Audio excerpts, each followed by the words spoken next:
কবিগুরু রবীন্দ্রনাথ কলকাতার জোড়াসাঁকোর বিখ্যাত ঠাকুর পরিবারে ৭ই মে ১৮৬১ খ্রিস্টাব্দে জন্মগ্রহণ করেন। পিতা মহর্ষি দেবেন্দ্রনাথ ঠাকুর এবং মাতা সারদা দেবী।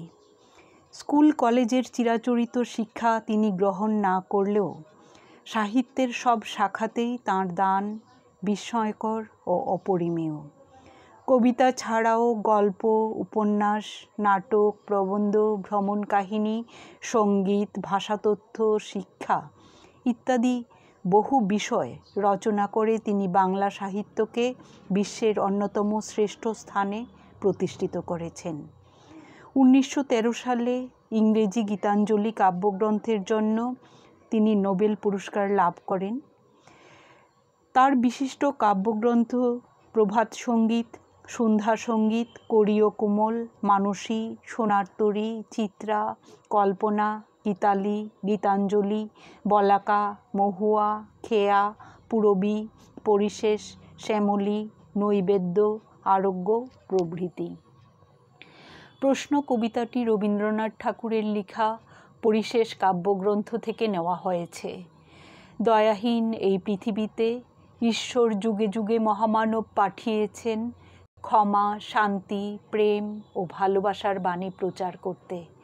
তারা চিরস্মরণীয় ও বরণীয়, কিন্তু মানুষের বিকৃত লোভ লালসা, অন্যায় অত্যাচার তাঁদের বাণীকে ব্যর্থ করে দিচ্ছে। মানবদরদী কবির হৃদয় বেদনাহত হয়ে উঠেছে। কবি ঈশ্বরের প্রতি কিছু জিজ্ঞাসা রেখেছেন তাঁর প্রশ্ন কবিতার মাধ্যমে। তো পদ্যাংশ প্রশ্ন লিখেছেন রবীন্দ্রনাথ ঠাকুর। ভগবান, তুমি যুগে যুগে দূত পাঠায়েছ বারে বারে দয়াহীন সংসারে।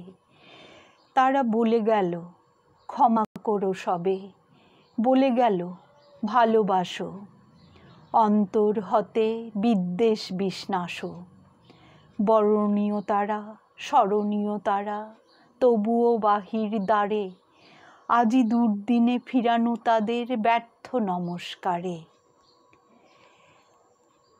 জগতের মঙ্গল সাধনের জন্য, স্রষ্টার সৃষ্টি রক্ষা করার জন্য যুগে যুগে অনেক মহামানব এই পৃথিবীতে এসেছেন। এই মহামানবরা জগৎকে ক্ষমা করতে, ভালোবাসতে, অন্তর থেকে হিংসা বিদ্বেষ ভাব মুছে ফেলতে বলে গেছেন। কিন্তু স্বার্থান্বেষী মানুষের দ্বারা পৃথিবী হিংসাদীর্ণ হয়ে উঠেছে।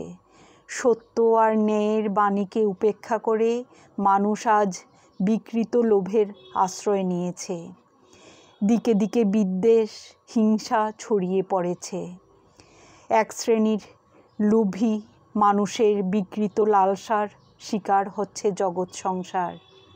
প্রেম ভালোবাসা হারিয়ে জগতে মানবতা আজ অবাধ শোষণ ও লুণ্ঠনের দ্বারা পদদলিত ও নিপীড়িত। জগৎ সংসার আজ বিকৃত লোভের বশবর্তী হয়ে পারস্পরিক প্রেম, প্রীতি, ভালোবাসা ভুলে সত্য আর ন্যায়ের পূজারী মানবতাবাদী মহামানবদের অবজ্ঞা করে ফিরিয়ে দিচ্ছে। মহামানবদের শান্তি, প্রেম, ভালোবাসার বাণীকে ব্যর্থ করে দিচ্ছে। আমি যে দেখেছি গোপন হিংসা কপট রাত্রি ছায়ে হেনেছে নিঃসহায়ে। আমি যে দেখেছি প্রতিকারহীন শক্তের অপরাধে বিচারের বাণী নীরবে নিভৃতে কাঁদে। আমি যে দেখিনু তরুণ বালক উন্মাদ হয়ে ছুটে কি যন্ত্রণায় মরেছে পাথরে নিষ্ফল মাথাকুটে। আজ পৃথিবীতে শান্তি, প্রেম ও মৈত্রীর পরিবর্তে বিরাজ করছে বিদ্বেষ ও হিংসা। মানুষের ভ্রাতৃত্বের বন্ধন শিথিল হয়ে পড়েছে। জগতের নিয়ম অনুযায়ী অপরাধী তার অপরাধ অনুসারে শাস্তি পায়। কিন্তু যারা রাষ্ট্র পরিচালক, বিচারের ন্যায়দণ্ড যাদের হাতে, তারাই যদি অত্যাচারী হয়, তারাই যদি অনৈতিক কার্যকলাপ করে, অর্থাৎ রক্ষক হয়ে যদি ভক্ষকে পরিণত হয়, তাহলে এর প্রতিবিধান করা অসম্ভব হয়ে পড়ে। আদর্শবান তরুণের দল অন্যায়ের প্রতিবাদ করেও কোনো প্রতিকার না পেয়ে উন্মাদ প্রায় হয় বাস্তবের পাথরে মাথা কুটে।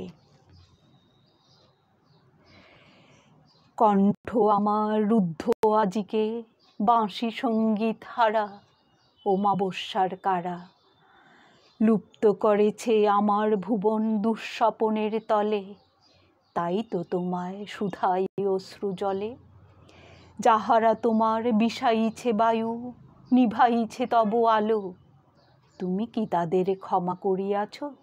তুমি কি বেসেছ ভালো?